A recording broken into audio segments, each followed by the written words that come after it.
e paz, meus irmãos. Bem-vindos ao nosso encontro semanal, né? O título da nossa lição de hoje é Os Últimos Dias de Moisés. O nosso texto bíblico está em Deuteronômio, capítulo de número 31, do versículo 1 ao versículo de número 9, diz assim: Depois foi Moisés e falou estas palavras a todo Israel. E disse-lhe: da idade de 120 anos sou eu hoje. Já não poderei mais sair e entrar além disso. O Senhor me disse: não passarás o Jordão. O Senhor teu Deus passará diante de ti. Ele destruirá estas nações diante de ti para que as possuais. Josué passará diante de ti como o Senhor tem dito. E o Senhor lhes fará como fez a Sihon, a Og, rei dos amorreus, e a sua terra, os quais destruiu. Quando, pois, o Senhor vô-lo der diante de vós, então com eles fareis conforme todo o mandamento que vos tenho ordenado. Esforçai-vos, animai-vos, não temais, nem vos espanteis diante deles, porque o Senhor, vosso Deus, é o que vai convosco. Não vos deixará, nem vos desamparará. E chamou Moisés a Josué e disse aos olhos de todo o Israel: esforça-te, anima-te, porque com este povo entrarás na terra que o Senhor jurou aos teus pais lhes dar, e tu os fará herdá-la. O Senhor, pois, é aquele que vai adiante de ti. Ele será contigo, não te deixará, nem te desamparará. Não temais e nem te espanteis. Palavra do Senhor. Meu irmão, nós temos para a lição de hoje 3 objetivos, sabe? Primeiro é perceber a importância da liderança mosaica, né, para o povo judeu. Segundo é entender como ocorreu a sucessão de Josué após a morte de Moisés. E terceiro e último objetivo é compreender que Deus, meu irmão, é a rocha sobre a qual a nação de Israel está alicerçada. Pois bem, nesta lição, escute isso, nesta lição estudaremos os capítulos de Deuteronômio que narram os fatos relacionados aos últimos momentos de Moisés frente à nação de Israel e a nomeação de Josué como seu sucessor. Isso está no capítulo 31 a 34 do livro de Deuteronômio. Como nós já vimos nas lições passadas, né, a liderança de Moisés foi estabelecida pelo Senhor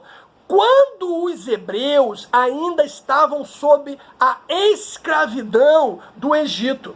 Isso está em Êxodo, capítulo 3, do versículo 6 em diante, que diz: disse mais: eu sou o Deus de teu pai, o Deus de Abraão, o Deus de Isaque, o Deus de Jacó. E Moisés encobriu o seu rosto, porque temeu olhar para Deus. E disse o Senhor: tenho visto atentamente a aflição do meu povo, porque está no Egito, e tenho ouvido o seu clamor por causa dos seus exatores.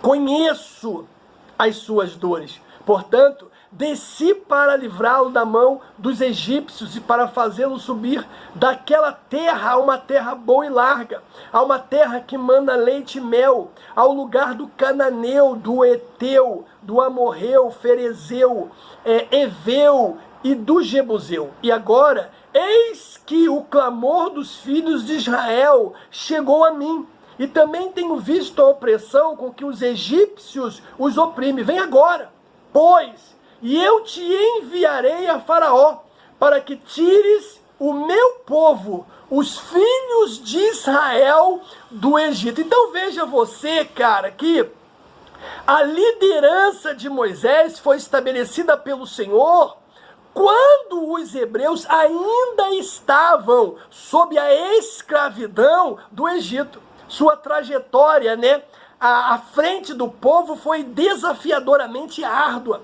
Os embates contra o obstinado faraó as dificuldades, meu irmão, vivida durante os 40 anos de peregrinação e as tentações, de rebelião, são, na verdade, alguns exemplos das duras batalhas que ele enfrentou para liderar o povo de Deus. Mesmo depois de saber que não entraria na terra de Canaã, Moisés não deixou de apoiar os hebreus e os animou, irmãos, a continuarem a jornada, independente das provações que ainda os aguardava. Foi justamente isso que nós lemos aqui, 31, versículo 6. Olha aí, Moisés sabe que não vai entrar na terra prometida, Deus já tinha avisado a ele. Mas ele não fica triste, magoado, aflito. Nada disso passa no coração de Moisés nesse momento. Pelo contrário, ele aproveita e anima o povo a continuar a jornada. Olha o que diz, versículo 6 de Deuteronômio 31. Esforçai-vos e animai-vos, não temais, nem vos espanteis, porque o Senhor vosso Deus é o que vai convosco. Aleluia! Não vos deixará, nem vos desamparará. Puxa vida, irmãos! Que palavra gostosa, sabe? A receber num momento como aquele, Um momento muito difícil. Então veja, por essa razão, nós podemos afirmar que Moisés, queridos, foi um líder fiel a Deus até o fim da sua jornada. O primeiro ponto da nossa lição fala da preparação do povo, amados. Provavelmente, Josué, ele vivenciou todos os eventos da liderança mosaica. Josué era o auxiliar direto ali de Moisés. Estava dia a dia ao seu lado. A experiência que adquiriu ao lado de Moisés foi, sem dúvida, meu irmão, fundamental para o sucesso da sua missão. Deuteronômio 31:3, o Senhor teu Deus passará diante de ti, ele destruirá estas nações diante de ti para que as possuais. Josué passará diante de ti, como o Senhor tem dito. Então veja, o que eu observo aqui? Bom, observamos, na atitude de Josué, a importância, meu irmão, de sempre nos associarmos àqueles que podem contribuir para o nosso crescimento espiritual. Ah, meu irmão! Se você tem a certeza que essa pessoa pode contribuir para o seu crescimento espiritual, cara, cola nele, cara, cola aí, porque com certeza você vai ser muitíssimo abençoado, como foi Josué.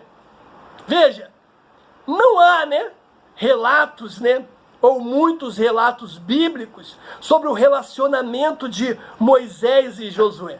Mas sem dúvida alguma, meu irmão, Josué foi muito abençoado por manter constante contato com Moisés, o homem que viu Deus face a face. Cara, então estar junto de Moisés era algo extraordinário, irmãos. Era crescimento todos os dias, bem porque não existia no coração de Moisés nenhuma inveja, nenhuma tristeza em ser substituído por Josué. Moisés não via Josué, meu irmão, como inimigo, como um adversário. Pelo contrário, ele sabia que um dia ele tem que passar o cajado e ter Josué ao seu lado, caramba, ia facilitar muito esse dia, esse momento. Então, você vê que como Josué foi abençoado por estar ao lado de Moisés. Então é isso. Se você conhece alguém, cara, que pode ajudar você a crescer espiritualmente, meu irmão, cola, vá em frente, porque com certeza absoluta, assim como Deus está honrando esse amado, Deus também vai honrar você. Então, nesse momento, né, o que acontece? Um novo líder, ele é anunciado. Depois de anunciar, né, Josué como novo líder, Moisés o convocou para falar-lhes, né, à frente de todo o povo hebreu. Isso está em 31, versículo 7. E chamou Moisés a Josué, ele lhes disse aos olhos de todo Israel: esforça-te, anima-te, porque com este povo entrarás na terra que o Senhor jurou aos teus pais lhes dar, e tu os farás herdá-la. Então veja, as palavras, meu irmão, as palavras proclamadas foram de encorajamento, sabe? O objetivo, na verdade, era produzir tanto em Josué quanto nos israelitas a força necessária para que eles continuassem a caminhada. É o 31, versículo 7, acabamos de ler. E é importante observar que a mudança de liderança, né, em um momento tão definitivo como a posse da terra prometida, poderia comprometer a estabilidade emocional do povo. Se você olhar o 31, 27, olha o que diz: porque conheço a tua rebelião e a tua dura cerviz, eis que vivendo eu ainda hoje convosco, rebeldes, fortes contra o Senhor, e quanto mais depois da minha morte. Então veja, Moisés, meu irmão, ele tinha consciência deste fato, como também, dessa forma, animou a Josué e ratificou ao povo que Deus, o Eterno, iria à frente para conduzi-los a Canaã. É 31, versículo de número 8. O Senhor, pois, é aquele que vai adiante de ti. Irmãos, recebe essa palavra porque ela é profética. Ele será contigo, recebe essa palavra que ela é profética. Não te deixará, nem te desamparará. Não temais, nem te espantais. Olha, irmãos, a palavra que saiu dos lábios de Moisés num momento tão delicado como aquele da transição. Palavras de encorajamento, palavras de vida, palavras de conforto, sabe? Palavras de consolo. Que coisa maravilhosa. Sabe o que eu vejo aí, amados? O cuidado de Deus. Porque após ter encorajado os hebreus, né, a prosseguirem no seu caminho, Moisés os orientou quanto ao mandamento do Senhor, um novo mandamento. Que mandamento era esse? Eles, o povo, deveria se reunir a cada 7 anos para coletivamente realizar a leitura da lei. É o que está em Deuteronômio 31, versículo 10, que diz: e deu-lhes ordem Moisés, dizendo: ao fim de cada 7 anos, no tempo determinado do ano da remissão, na festa dos tabernáculos. Esse era o desafio do povo. A cada 7 anos eles tinham que se reunir para fazerem de maneira coletiva, meu irmão, a leitura da palavra. Cara, Deus, escute isso, Deus preocupa-se em conceder-lhes uma oportunidade, meu irmão, de rememorar os princípios estabelecidos por ele. Essa leitura periódica demonstra o quê? O seu cuidado em manter a integridade de Israel. Uma vez, meu amado, que o povo tinha forte inclinação em se desviar da sua presença. É isso que nós lemos aqui, Deuteronômio 31, a partir do 27. Então veja você que o objetivo do Senhor era fazer com que as futuras gerações, né, e os estrangeiros que estavam entre o povo ouvissem, cumprissem e internalizassem as regras sobre as quais ele conduzia a nação de Israel. Deuteronômio, meu irmão, 31:12. Ajunta o povo, Aleluia! Homens e mulheres e meninos e os teus estrangeiros que estão dentro das tuas portas, para que ouçam e aprendam e temam ao Senhor vosso Deus e tenham cuidado de fazer todas as palavras desta lei. Glória a Deus e aleluia. Aí nós temos um alerta também, né, contra o que? A idolatria, irmãos. Moisés, escute isso, Moisés, ele estava absolutamente ciente de que os israelitas se desviariam da presença de Deus após a sua morte. Olha que coisa! Ele sabia que assim que o corpo dele, sumisse, ou descesse à sepultura, o povo iria se desviar. E ele deixa isso muito claro.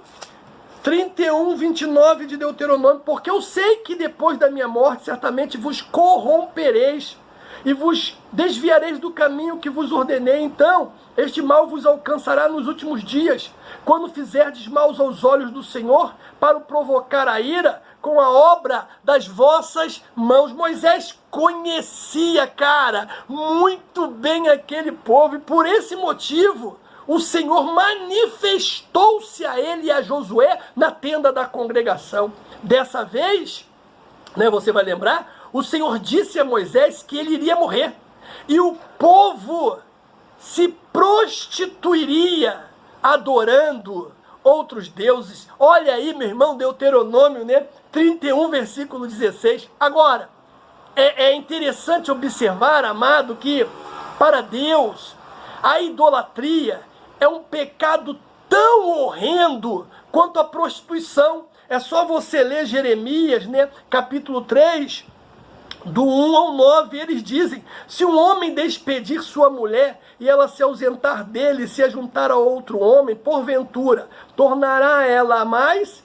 Não se poluiria de toda aquela terra? Ora, tu te maculaste com muitos amantes, mas ainda assim torna para mim, diz o Senhor. Levanta os olhos aos altos e vê, onde não te prostituístes, nos caminhos te assentava para eles, como árabe no deserto, assim manchaste a terra com as tuas devassidões e com a tua malícia, pelo que foram retiradas chuvas, e não houve chuva tardia, mas tu tens a testa de uma prostituta, e não queres te vergonha, e não quereis te vergonha.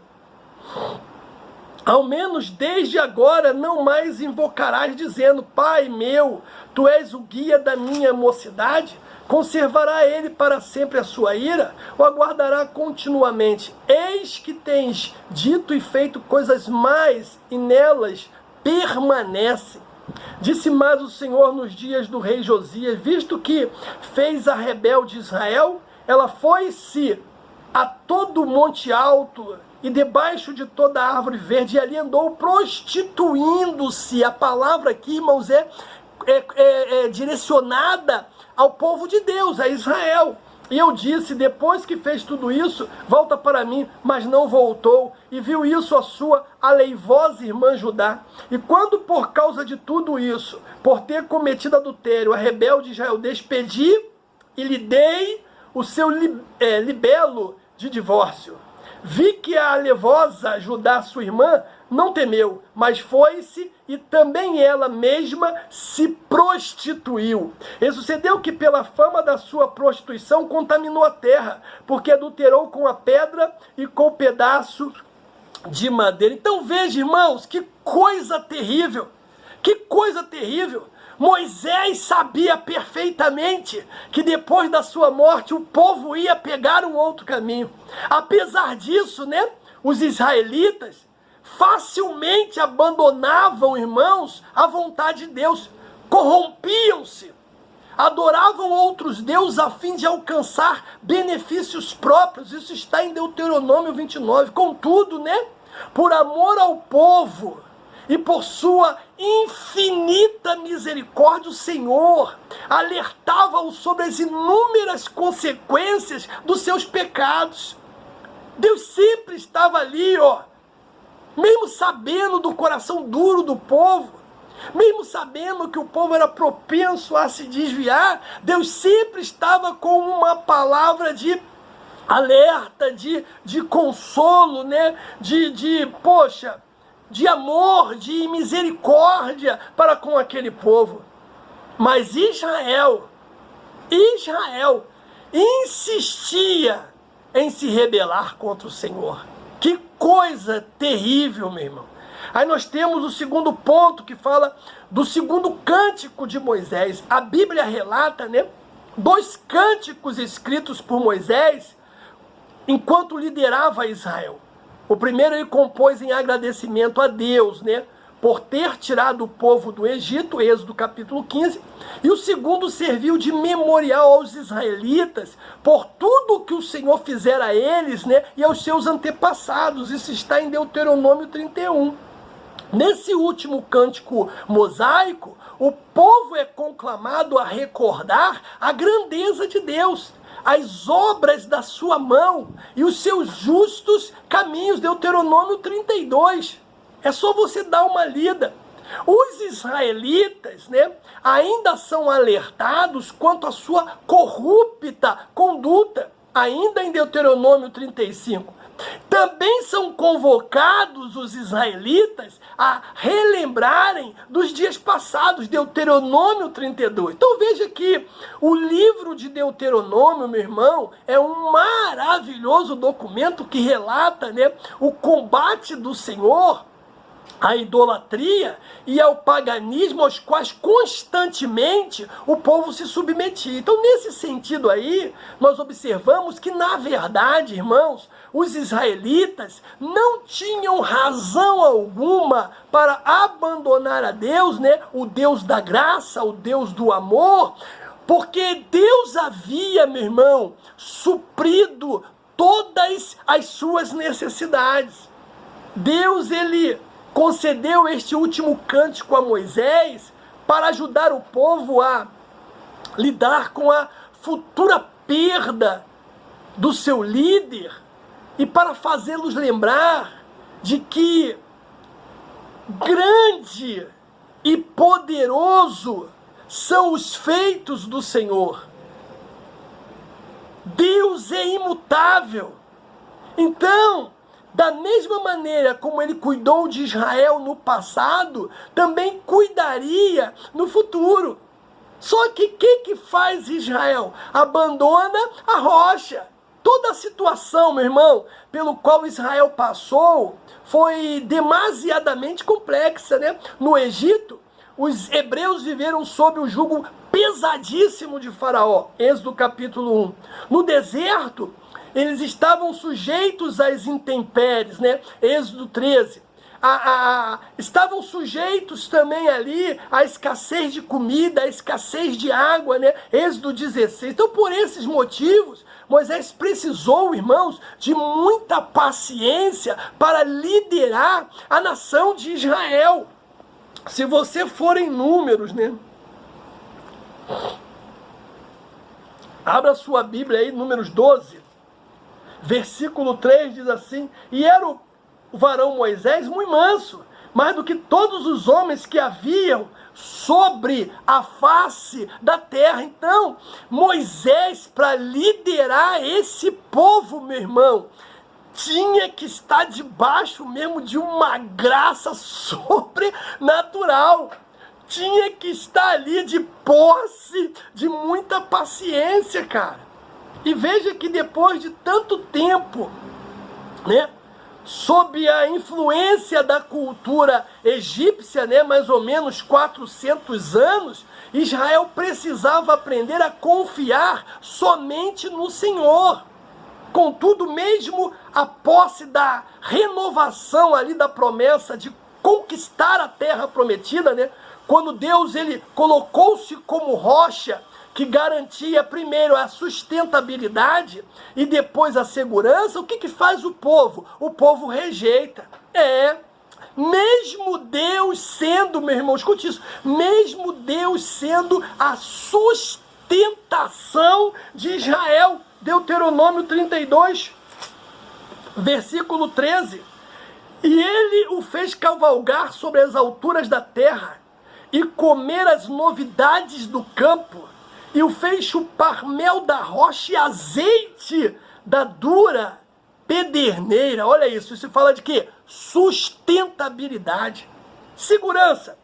Você vai no Salmo 91, versículo 2.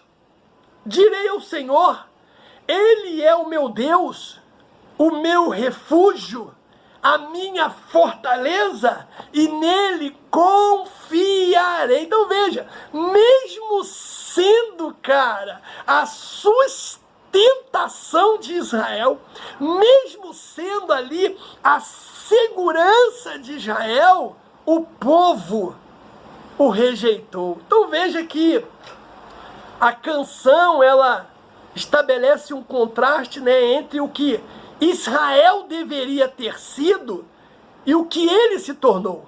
Uma vez que o povo receber a revelação de Deus e a sua lei, tinha, meu irmão, a obrigação de permanecer íntegro em sua presença. Porém, né, os israelitas, diz a palavra, eles engordaram, tornaram-se rebeldes, mesmo prosperando por causa das bênçãos do Senhor. Os hebreus rejeitaram não só a fonte de toda a graça, mas também a própria salvação. Em vez de seguir as instruções de Deus, os israelitas abraçaram deuses estranhos, deuses que não tinham feito nada, meu irmão, nada, nadinha por Israel. Os cananeus, que deveriam ser expulsos da terra pelos israelitas, adoravam mais de 70 divindades. Se você for em Deuteronômio capítulo 20, 15 ao 17, olha o que diz: assim farás a todas as cidades que estiverem muito longe de ti, olha isso, que não forem das cidades destas gerações, porém, das cidades dessas gerações que o Senhor teu Deus te dá em herança, nenhuma coisa que tem fôlego deixará com vida, antes destruirá totalmente os heteus, amorreus, cananeus, ferezeus, heveus, jebuseus, como te ordenou o Senhor teu Deus. Meu Jesus do céu, irmãos, a ordem era clara demais. Não havia nenhuma dúvida, irmãos. Não tinha como não entender diferente daquilo. Eles tinham que eliminar todo mundo para possuir a terra como Deus tinha ordenado. Mas o que eles fizeram? Abraçaram os deuses estranhos, sabe? E volto a repetir, meu irmão, deuses que não tinham feito nada por eles. Aí nós temos o ponto da lição aqui, do tópico 2, que fala a águia, né? A águia de Israel. A águia é uma ave de rapina, né? Encontrada ali geralmente nas regiões desérticas. Na criação, o modo como ela cuida dos seus filhotes é comparado, meu irmão, à relação de Deus com Israel. Afinal, ele não apenas protegeu o seu povo, como também ele supriu todas as suas necessidades. É isso que diz Deuteronômio 32, 11 e 12. Como a águia desperta o seu ninho, se move sobre os seus filhotes, estende as suas asas, toma-os e os leva sobre as suas asas, assim só o Senhor o guiou, e não havia com ele Deus estranho. Olha isso. Então, o segundo cântico de Moisés, irmãos, ele é tão poderoso, né? Ele é tão especial, tão sublime, porque ele possui alguns temas que nós não podemos esquecer. E todos eles estão ali em Deuteronômio 32. O primeiro é o cuidado. e o zelo de Deus pelo seu povo. O segundo é o desprezo de Israel pelo Senhor, apesar do seu cuidado inequívoco. O terceiro, o justo juiz de Deus contra a ingratidão do povo. Quarto, a misericórdia de Deus. Quinto, a conclamação do povo a guardar o cântico no coração. Quinto, a apresentação de Canaã a Moisés. Aí nós temos o terceiro ponto da nossa lição, que fala da morte e a sucessão de Moisés. Meu irmão, como um dos seus últimos atos, Moisés abençoou o povo, né? Representado ali pelas 12 tribos de Israel. As suas palavras foram proféticas. As palavras de Moisés, irmãos, expressaram todo o amor que o Senhor sente pelo seu povo.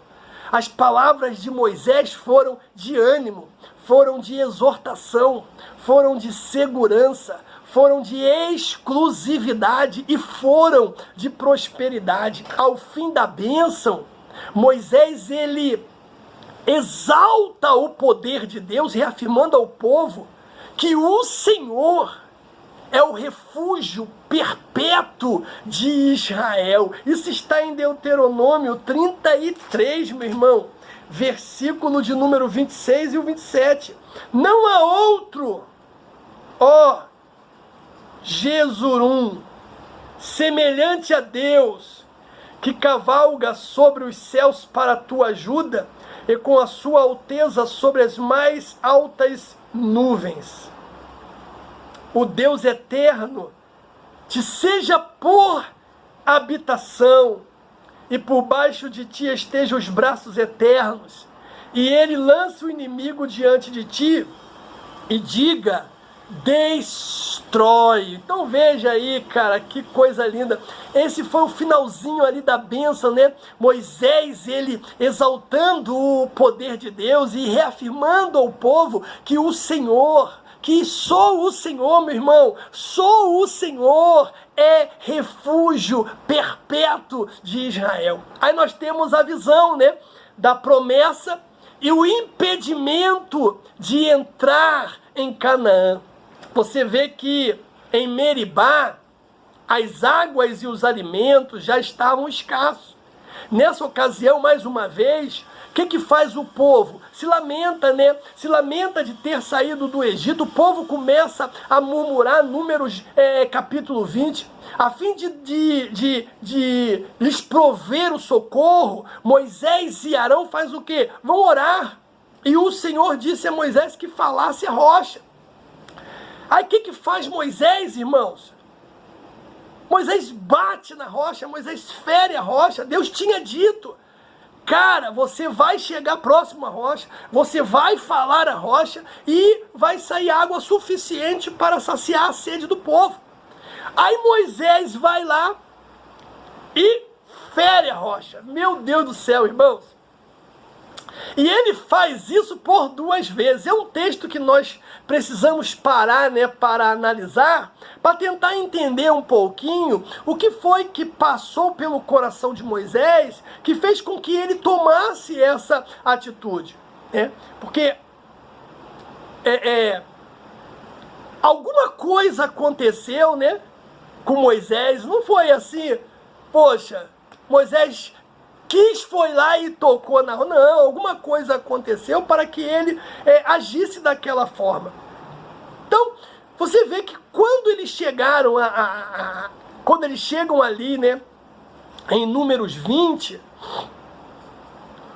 o pingo que enche a taça, irmãos, ou que enchia a taça, ele transbordou, porque Moisés estava fervendo por dentro, cara.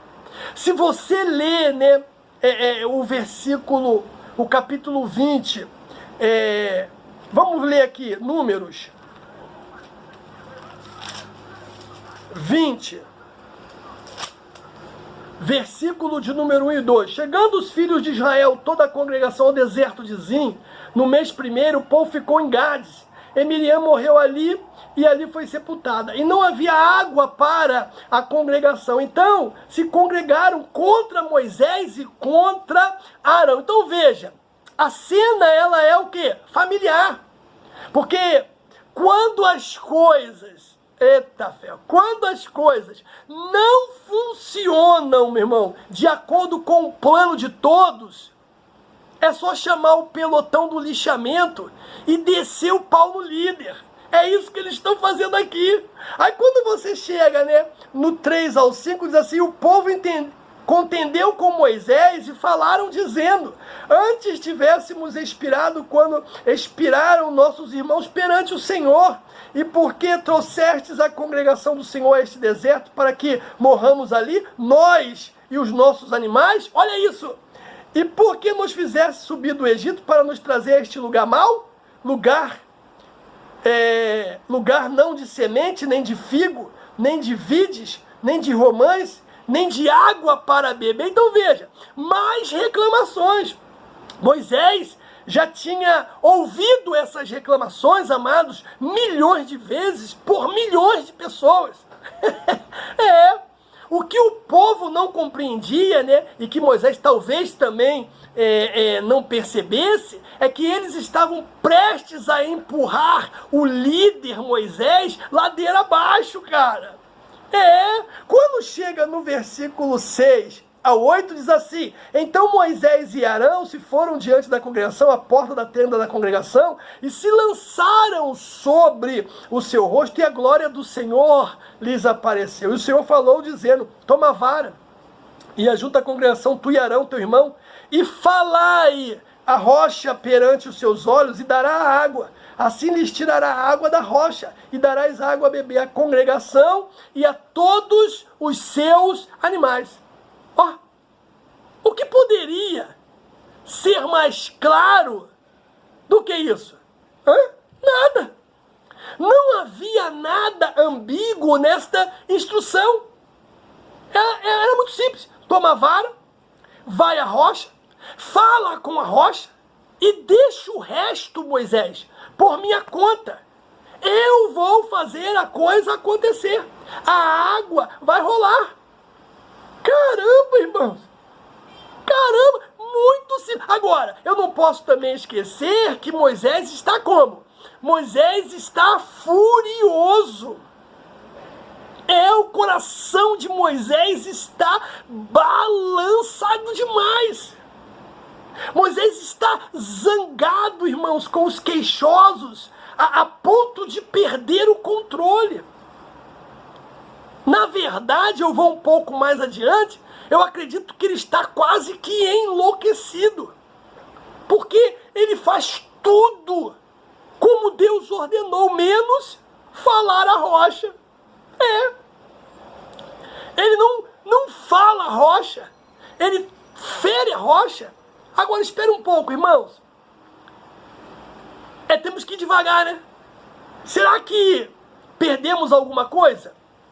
Porque onde Moisés obteve permissão para fazer esse discurso áspero?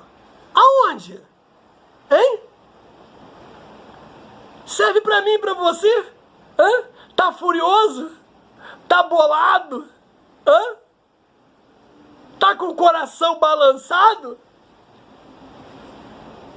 Isso não te dá o direito, não te dá o direito de fazer um discurso áspero diante do povo. A verdade é que Moisés não obteve essa ordem nunca. Nunca. Então de onde é que isso veio? Da ira, meu irmão, da ira. Isso já era antigo na vida de Moisés, né? Moisés mata o egípcio, Moisés quebra as tábuas da lei, né? Moisés fere a rocha, ou seja, sempre no momento difícil, né? No momento da dificuldade, Moisés deixa a ira sobressair. Ele não tinha aprendido ainda a lição. Ele não conseguiu durante todo esse tempo aprender a lição com Deus. E aí o que acontece? Deus fala, então vamos fazer o seguinte, ó, acabou a conversa, irmãos, acabou a conversa, não tem mais papo, você não vai entrar na terra prometida, ponto final. Caramba, irmãos, lembra de Tiago, capítulo 1, 19 e 20? Que diz a palavra? Todo homem seja pronto para ouvir, tardio para falar e tardio para se irar. Moisés devia saber disso em seu coração. Bem lá no fundo, irmãos, ele devia ter consciência que o seu temperamento raivoso não poderia servir à causa justa de um Deus santo.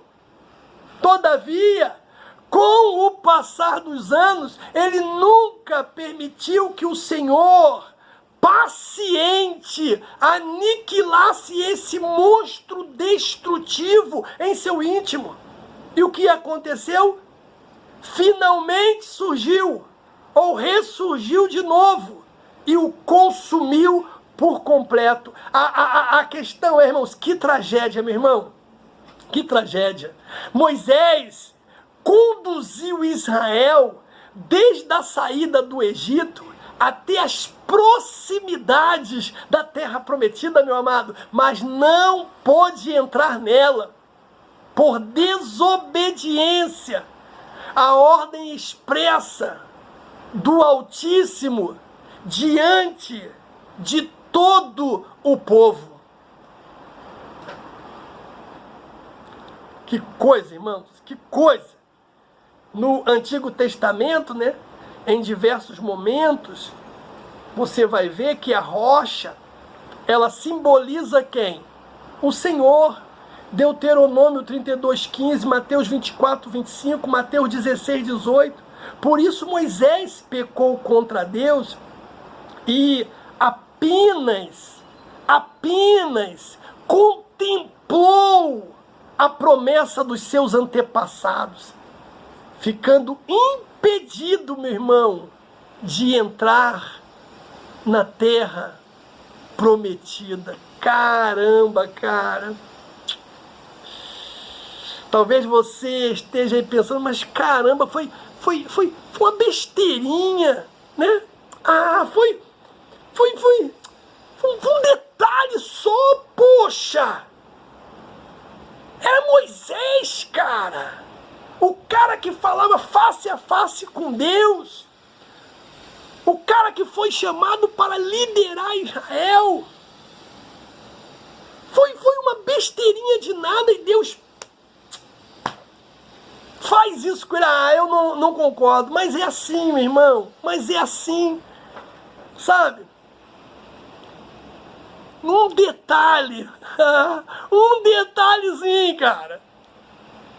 Então, se Deus mandou você fazer, meu irmão, não importa o que todo mundo esteja falando, não importa o que todos estejam fazendo, se mantém na posição que Deus te chamou. Porque no dia que você abrir uma concessão, meu irmão, no dia que você abrir uma brecha,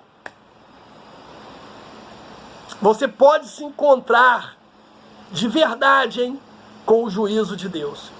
Então, Moisés agora, ele vai contemplar a terra e não vai entrar nela. Outra coisa que nós vemos é a intimidade de Moisés com Deus, irmãos, e o seu extraordinário sepultamento. Se teve um sepultamento, sabe, aqui, que foi algo extraordinário, sobrenatural, foi o sepultamento de Moisés. A Bíblia, ela relata que Moisés, ele se relacionava intimamente com Deus, assim como Abraão. Só você ler Gênesis 26, né? Não só com Abraão, mas como Davi também. E por essa razão, os seus olhos nunca se escureceram, nem perdeu ele o seu vigor. É, pois, a presença da glória do Senhor, meu irmão, que renovou as forças a cada dia. Ou seja, é a presença gloriosa de Deus que entra em nós de tal forma, meu irmão, que renova as nossas forças todos os dias. É isso que Paulo fala, escrevendo aos Coríntios, capítulo 4, 15 e 16. Não houve, meu irmão, profeta como Moisés, mesmo Josué, homem de considerável importância na história, dos hebreus, não teve tanto destaque quanto aquele que estabelecera uma íntima e excepcional comunhão com o Senhor, a ponto de tratar com ele, diz a palavra, Êxodo 33, face a face. O único que Deus tratou dessa forma, irmão, o único que Deus tratou dessa forma foi Moisés. Então, o fato de o Senhor não haver permitido que os israelitas enterrassem o corpo de Moisés, ocorreu provavelmente porque o povo faria dele um ídolo, começaria novos rituais de adoração. Então, dessa maneira, Deus se encarregou pessoalmente do seu funeral. Cara, imagina, foi Deus, irmão. Deus e os anjos e o Espírito Santo que fizeram o sepultamento de Moisés. Caramba, isso é para glorificar de pé. Aí nós temos também outro ponto aí dentro desse terceiro tópico, que fala da unção e as promessas, do novo líder de Israel. O povo, irmão, diz a palavra, que chorou pela morte de Moisés 30 dias, sabe? Antes de falecer, porém, Moisés, ele estendeu a mão sobre Josué e diz a palavra do Senhor, amados, que Josué foi cheio da sabedoria de Deus. Caramba, meu irmão! Você observa aí nesse ato, a importância de os líderes abençoarem, aqueles que participam do seu ministério e também, meu irmão, preparar uma nova geração para estar à frente do povo de Deus, sabe? A primeira parte, a grande liderança sempre faz, que é abençoar aqueles que participam do seu ministério. Mas a segunda parte, que é preparar uma nova geração, é mais difícil, porque parece que os caras, eles não vão morrer nunca. Irmãos, não vão morrer nunca. E há uma necessidade, de você preparar essa geração nova para dar continuidade ao trabalho do Senhor. Então, diante do desafio de assumir a liderança do povo e conduzir Israel à terra prometida, Deus, ele anima Josué e faz a Josué gloriosas promessas. Primeira promessa, a posse da terra que ele pisaria. Meu Deus do céu, irmãos. Josué capítulo 1. A segunda promessa, a vitória sobre todos os seus inimigos. A terceira promessa, a presença e a provisão de Deus. Essa era a mais importante de todas, meu irmão. A mais importante. Tomar posse da terra era importante? Era. Ter vitória sobre os seus inimigos era importante? Era. Mas, irmãos, nada se compara, meu irmão. É o que eu falo para os caras. Nada se compara a ter a presença de Deus em nossas vidas, em ver Deus provendo todos os dias. Aleluia! Então veja que essas eram promessas, de Deus ali para Josué, e foi isso, irmãos, que entrou em Josué, sabe? Porque era Deus que estava falando, e se Deus estava falando, com certeza a coisa ia se cumprir, com certeza. Aí nós temos o quarto ponto que fala a continuidade, ou a continuação do cânon sagrado. Porque o Pentateuco, meu irmão, é o resultado da aliança que Deus estabeleceu com Abraão. o que podemos observar, né, pela leitura de todos os livros contidos nele, é o seguinte: o cumprimento da promessa em relação à terra prometida, ela é visto nos capítulos finais do livro de Deuteronômio. No entanto, o desafio por trás das últimas palavras da Torá é claro: o convite para Israel se levantar como um povo que possuía experiências com o Deus Todo-Poderoso, da mesma maneira que o seu líder Moisés também tivera um dia. Estudamos a história de Israel desde o Egito, né, até as planícies ali de Moabe. Mas o grande sonho, meu irmão, de tomar posse da terra prometida seria realizado pelo povo apenas posteriormente, conforme nós podemos observar nos breves esboços aí dos 3 livros subsequentes ao Pentateuco. O primeiro é Josué, né? Qual os temas do livro de Josué? O livro de Josué, ele vai conectar a geração que entrou na terra com a geração de Moisés. Segundo, o livro de Josué estabelece os fatos históricos do período da conquista de Israel. Terceiro, o livro de Josué diz que Israel entrou em Canaã e a ocupou com o auxílio, né, e sob a orientação do Deus Todo-Poderoso. Olha isso. Outro tema do livro de Josué, o chamado para servir a Deus por meio completo e totalmente, meu irmão, baseado em seu ato gracioso e na identidade atual de Israel com o seu povo. Aí nós temos o livro de Juízes, né? O primeiro tema retrata a luta e a dificuldade do povo em se manter fiel a Deus. Segundo tema, o poder de Deus, né? De um Deus que se tornou visível. Terceiro, mostra também os temas de Deuteronômio, a rebelião religiosa, o julgamento divino, o chamado ao arrependimento e a esperança, né, por socorro divino. Aí nós temos o livro de Ruth, também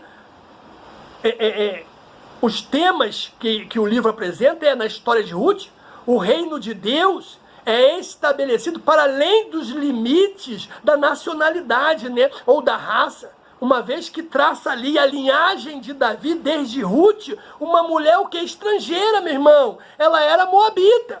Olha que coisa linda. Segundo, enfatiza um tema muito abrangente da Bíblia, o desejo de Deus de que todos, e não apenas os israelitas, creiam nele e sejam salvos. Então veja aí que